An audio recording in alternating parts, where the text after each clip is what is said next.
Ζων σήμερα έτσι με τον καλύτερο τρόπο γίνονται πραγματικά χαρούμενος. Πάρα πολύ χαρούμενος, όλοι μας είμαστε χαρούμενοι, όλα τα τρίκαλα είναι χαρούμενα. Πετύχαμε το στόχο μας με πολύ κόπο. Το χαμόγελο είναι από τη διοίκηση, έτσι.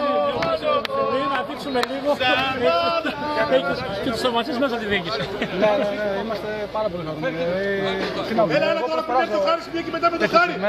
Πραγματικά, όλος ο κόσμος, όλα τα τρίκαλα ήταν δίπλα μας από την αρχή μέχρι τώρα. Τους ευχαριστούμε. Πετύχαμε το στόχο μας. Εύχομαι όλα τα τρίκαλα να είναι ευτυχισμένοι που ανεβήκαμε στη Β' Εθνική. Και είστε έτοιμοι για το γλέντι που θα ακολουθήσει το βράδυ στα τρίκαλα. Εννοείται. Τα κρίσιμα γκολ πόσο πιστεύεις ότι το βοήθησαν τα τελευταία που πέτυχες? Εντάξει, τα βάλα δεν έχει σημασία.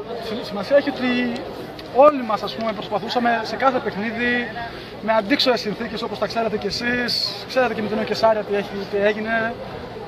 Η ομάδα είναι το θέμα ότι πέτυχε το στόχο της. Αυτό είναι το θέμα. Πέτυχε το στόχο της.